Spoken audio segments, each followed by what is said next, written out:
الحمدللہ رب العالمین والصلاة والسلام علی سید الانبیاء والمرسلین اما بعد فاعوذ باللہ من الشیطان الرجیم بسم اللہ الرحمن الرحیم۔ الحمدللہ آج سورہ نساء پر پورا کلام ہوا اور یہ چوتھے سپارے کا سمجھ لیں ثلاثہ ہوا، تین حصے ہو گئے تھے اور اس کے بعد پھر اگلا سپارہ بھی اس میں شامل ہوا۔ سورہ نساء جیسے کہ آپ کو بتایا گیا مدنی صورت ہے اور مکی اور مدنی صورتوں کی پہچان بارہا آپ کو بتائی گئی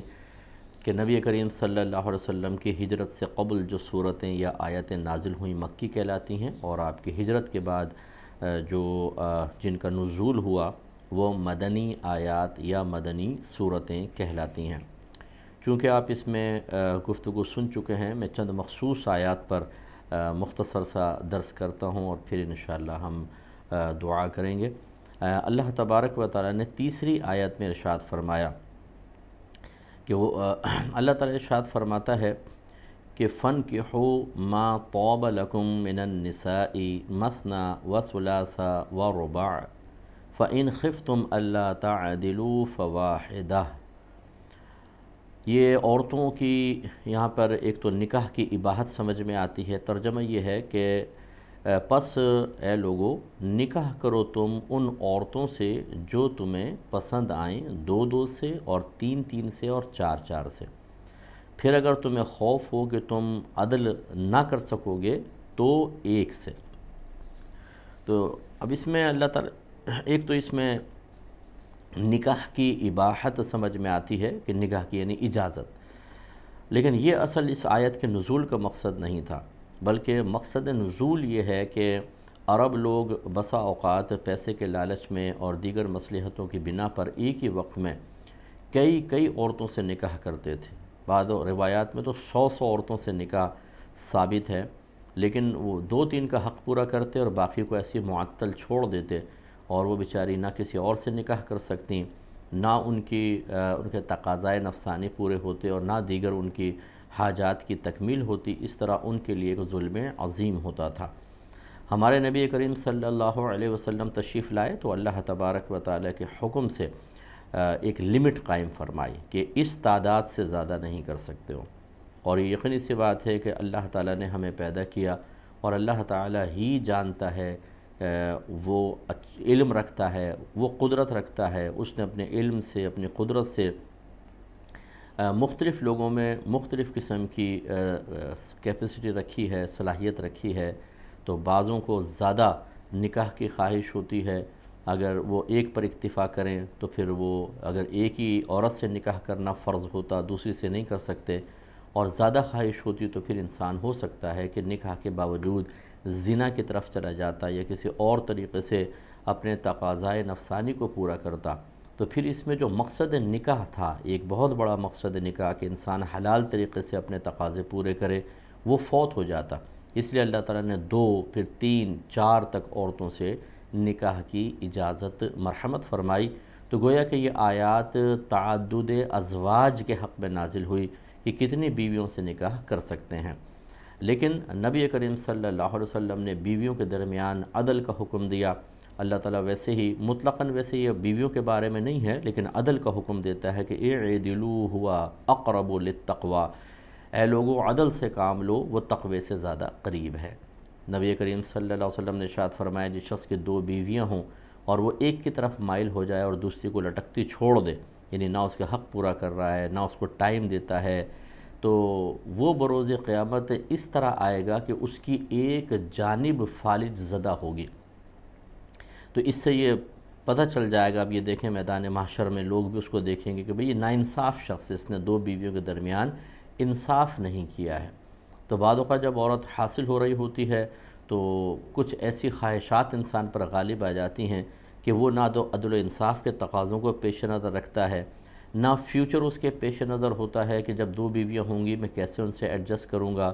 پھر جب اولادیں ہوں گی ان کے اخراجات میں کیسے پورے کروں گا، پھر اگر میں مر جاتا ہوں تو میرے مال وراثت میں کیسے آپس میں لڑیں گے اور ایک دوسرے کے گریبان کھینچیں گے، کوئی پرواہ نہیں ہوتی، میری خواہش پوری ہونی چاہیے۔ تو اکثر ہمارے پاس جو کیسز آتے ہیں وہ اسی قسم کے ہوتے ہیں کہ سوچے سمجھے بغیر بس عورت مل رہی ہے تو فوراً نکاح کر لیا اور مطمئن یوں ہے کہ جی حلال طریقے سے کر رہا ہوں، لیکن اس کے تقاضے بھی تو پورا کرنا لازم تھے۔ اگر شریعت نے اجازت دی ہے تو مقید اجازت دی ہے، وداؤٹ اینی کنڈیشن نہیں دی ہے۔ اسی لیے اللہ نے آگے ارشاد فرمایا فَإِنْ خِفْتُمْ أَلَّا تَعْدِلُوا فَوَاحِدَةً، پھر اگر تمہیں خوف ہو کہ تم ان دو بیویوں کے درمیان عدل نہ کر سکو گے تو پھر ایک سے نکاح کرو۔ اس کا مطلب یہ ہوا کہ جو شخص نہ علم سیکھے، نہ اس کو دین کا پتہ ہو، نہ اسے یہ پتہ ہو کہ دو بیویوں کے درمیان عدل و انصاف کے تقاضے کیا ہیں، یہ معلوم ہی نہ ہو کہ عدل کن کن چیزوں کے اندر ہوتا ہے، اور شوق اتنا ہے شادی کرنے کا، سر کے بال کم کروانے کا بہت شوق ہوتا ہے، اور وہ کر لیتے ہیں، اور پھر ہم نے دیکھا ہے جی وہ میری پہلی بیوی اکڑ گئی ہے، میرے بچے باغی ہو گئے ہیں، میرے بھائی مجھے فورس کر رہے ہیں، دوسری بیوی کو طلاق دے دی، چھوڑ کر بھاگ گئے، یا پہلی والی کو چھوڑ کر دوسری کے ساتھ لگ گئے، اور اس طریقے سے اپنے لیے آخرت کی بربادی کا سامان اور خواہشات نفسانی کی تکمیل کتنے عرصے تک انسان کر لیتا ہے، کچھ عرصے بعد پھر سب ختم ہو جاتا ہے اور اللہ تعالیٰ کی بارگاہ میں قابل گرفت ہو کر انسان پہنچتا ہے۔ اس لیے جتنے ہمارے بھائی بہن ہمیں دیکھ رہے ہیں ان سب کو اس پر توجہ کرنی چاہیے۔ بھائی اس اعتبار سے کہ دوسری شادی کے بارے میں اگر آپ سوچتے ہیں تو 50 مرتبہ آپ کو مشورہ کرنا چاہیے، صاحب الرائے لوگوں سے، زیرک ذہین لوگوں سے مشورہ کریں، اور خواتین جو ہیں وہ اس اعتبار سے کہ آپ اپنے اولاد کی پہلے سے ایسی تربیت کریں کہ آپ کے بچے اس ناانصافی کے راستے کو اختیار کرتے ہوئے 50 بار سوچیں۔ آخری اس میں ایک مسئلہ یہ ہے کہ اللہ تبارک و تعالیٰ نے مرد کو اجازت دی کہ تم نکاح کر سکتے ہو 2 عورتوں سے، 3 سے، 4 سے، اور یہاں پر یہ کنڈیشن نہیں لگائی کہ پہلی بیوی اجازت دے تو کر سکتے ہو۔ یہ کنڈیشن چونکہ یہاں مذکور نہیں ہے، اور جب اللہ تعالیٰ کوئی شرط بیان نہ فرمائے تو اپنے پاس سے ہم اس کو مشروط نہیں کر سکتے، لہذا دوسری شادی کے لیے اپنی پہلی زوجہ سے پوچھنا لازم نہیں ہے۔ لیکن اسے کہنے کا مطلب یہ نہیں ہے کہ پھر اس کے اعتماد کو خراب کریں، اس کو اعتماد میں لیے بغیر عملی قدم اٹھا کر اور پھر اچانک اسے اطلاع دے کر اس کی شدید دل آزاری کا سبب بنے، یہ صحیح نہیں ہے۔ اس لیے بہتر یہی ہے، مستحب یہ ہے کہ اگر ایسا ارادہ ہو تو سب سے پہلے مشورہ کریں، اچھی طرح فیوچر کے بارے میں سوچیں۔ اگر یہ صلاحیت آپ کے اندر نہیں ہے، اس میں بھی کسی سے مشورہ کر لیں کہ اگر میں دوسری شادی کرتا ہوں تو کیا کیا فائدے ہو سکتے ہیں اور کون کون سے نقصانات میری طرف متوجہ ہو سکتے ہیں، اس کے اعتبار سے انسان کو پھر کوئی فیصلہ کرنا چاہیے۔ اور پھر اگر آپ شادی شدہ ہیں اور آپ کی یعنی بیوی حیات ہیں، دوسری شادی تو بیوی کے مرنے کے بعد بھی ہو سکتی ہے، طلاق دے دی پھر بھی ہو سکتی ہے، لیکن یہاں کلام ہے 2 بیویاں ایک ساتھ رکھنے پر، تو لہٰذا اپنی زوجہ کو حتی الامکان اعتماد میں لے کر کریں۔ اور میں ان بہنوں سے بھی گزارش کرتا ہوں کہ جو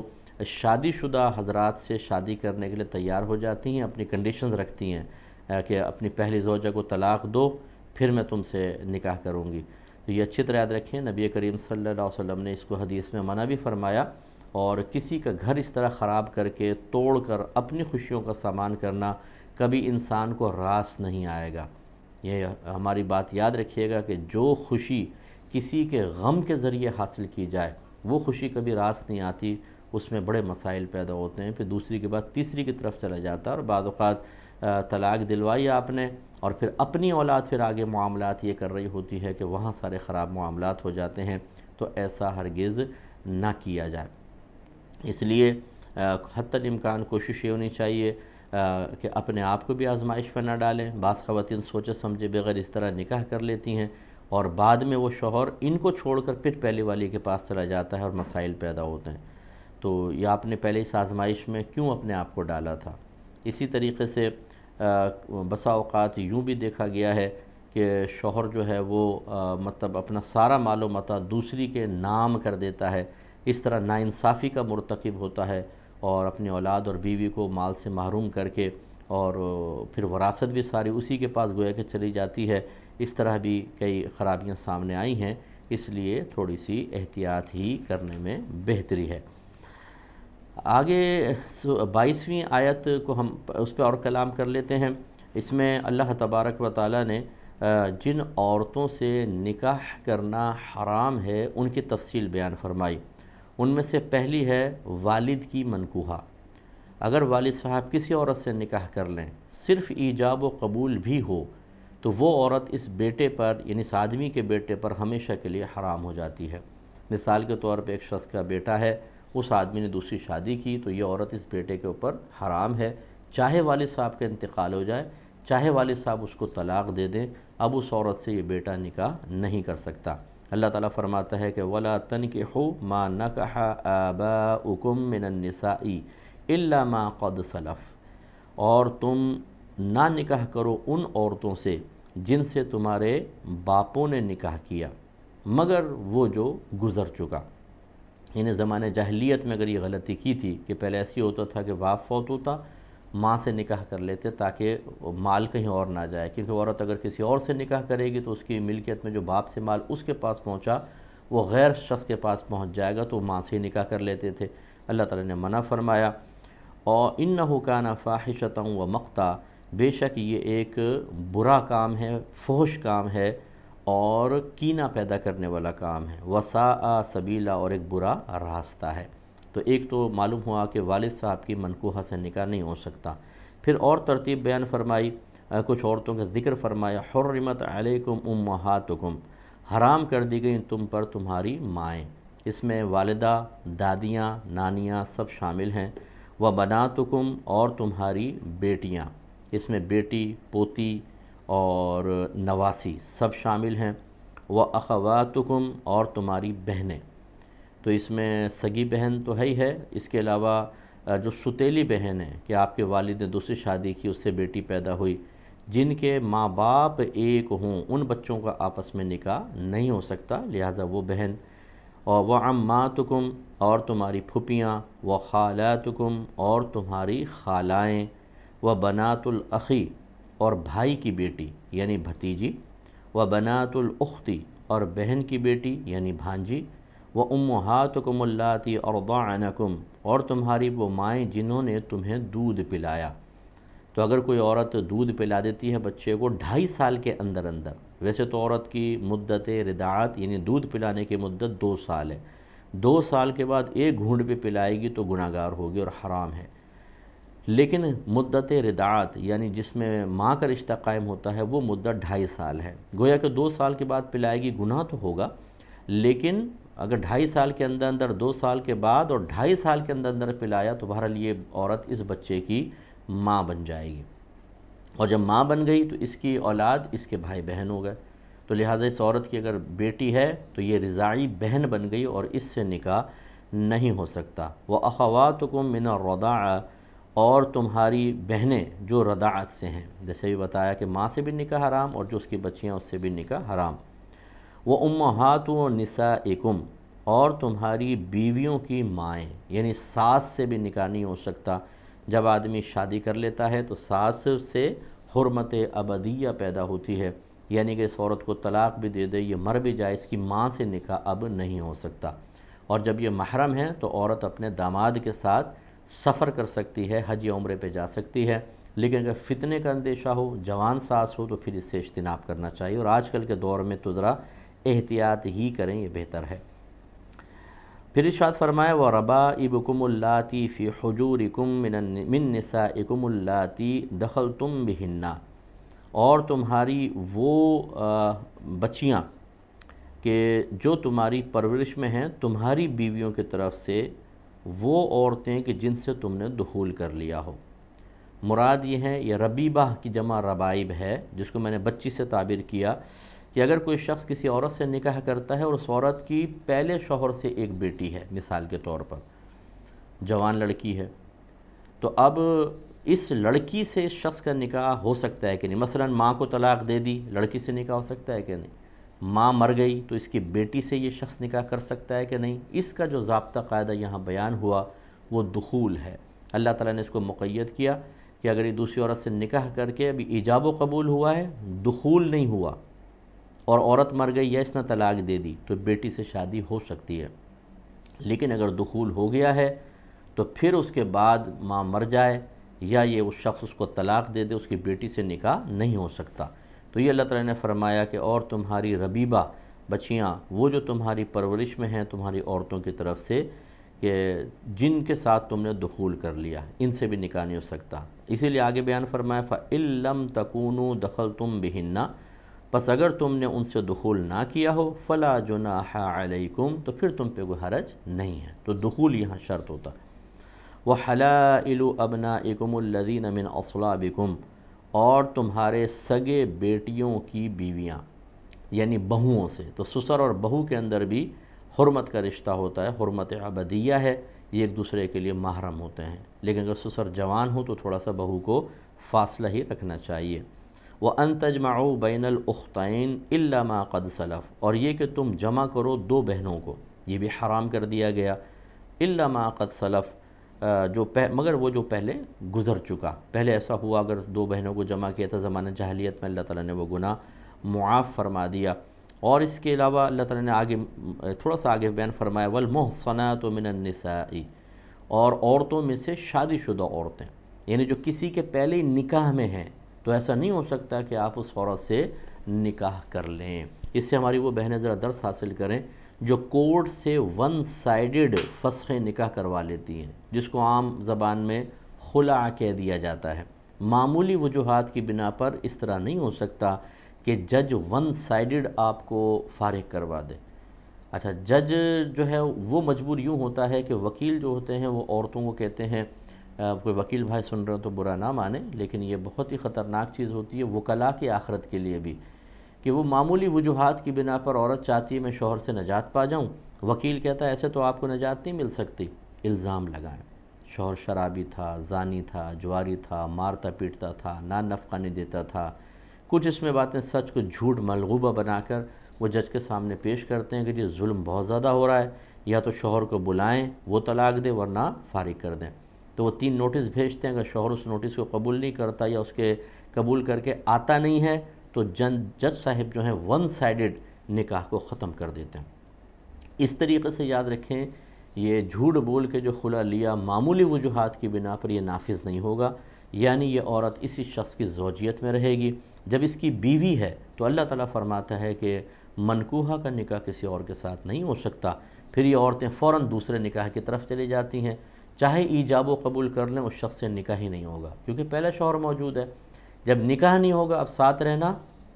کیا ہوگا آپ اندازہ کر لیں، گناہ گناہ گناہ، اور اس میں وہ بیچارے نادان والدین بھی شامل ہیں، وہ غیرت مند بھائی بھی شامل ہیں کہ جو خود اپنے ہاتھوں سے بہن کا نکاح کروا رہے ہیں، جو اپنی بچیوں کا نکاح کروا رہے ہیں، انہیں تھوڑا سوچنا چاہیے۔ اس لیے ہمارا مشورہ یہ ہوگا جتنی بچیوں نے اس طرح کورٹ سے اپنے نکاح ختم کروائے ہیں، خدا را ایک دفعہ اپنا پورا مسئلہ لکھ کر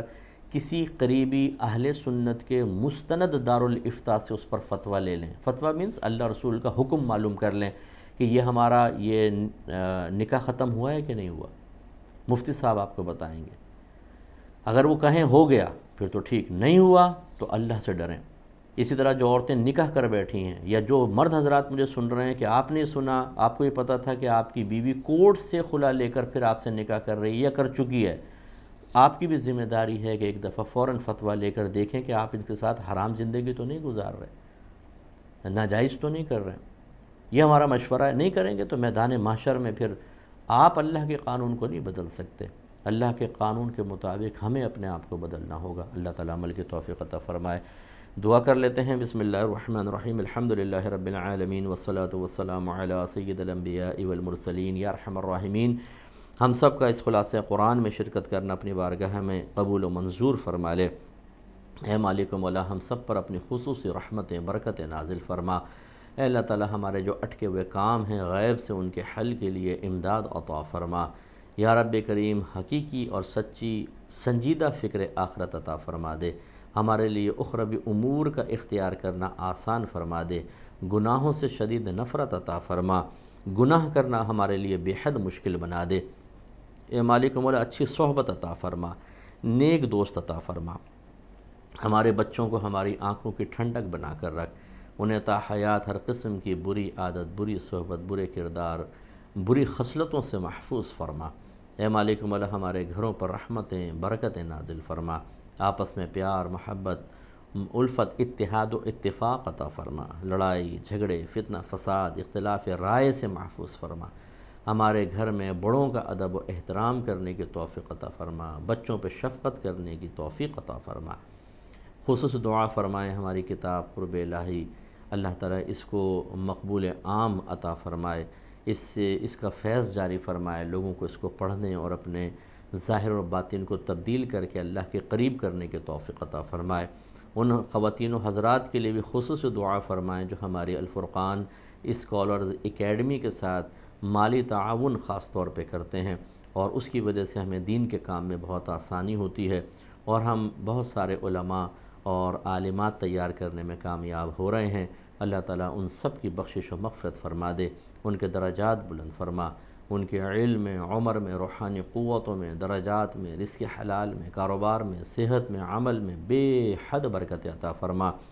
ان میں سے جتنے بیمار ہیں انہیں شفائے کاملہ عطا فرما، جو ان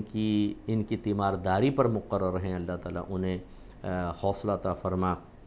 ہمت سے ان کی خدمت کرنے کی توفیق عطا فرما، انہیں جھنجھلاہٹ اور تانہ زنی سے محفوظ فرما دے۔ اے مالک مولا، ان کے جو دنیاوی کام اٹکے ہوئے ہیں سب کو حل فرما دے، غیب سے امداد عطا فرما، حاسدوں کے حسد، شریروں کے شر، دشمنوں کی دشمنی، ناگہانی آفات، جادو ٹونے، آسیب، نظر بد اور نفس و شیطان کے شرور سے محفوظ فرما دے۔ اے مالک مولا، انہیں زوال عزت سے محفوظ فرمانا، ان کی عزت کو قائم رکھنا۔ اگر بتقاضائے بشریت کوئی خطا سرزد ہو جائے تو اللہ تعالیٰ پردہ دری فرمانا، دنیا میں بھی آخرت میں بھی۔ اے اللہ تعالیٰ ان سب کو بلا حساب و کتاب داخل جنت فرما دینا، جنت الفردوس میں نبی کریم صلی اللہ علیہ وسلم کا پڑوس نصیب فرمانا۔ اے مالک مولا، یہ تمام دعائیں ہر مسلمان بھائی، ہر مسلمان بہن کے حق میں بھی قبول و منظور فرما لے۔ صلی اللہ تعالی علی خیر خلقہ و نور عرشہ سیدنا و مولانا محمد وعلى آلہ وصحبہ اجمعین برحمتک یا ارحم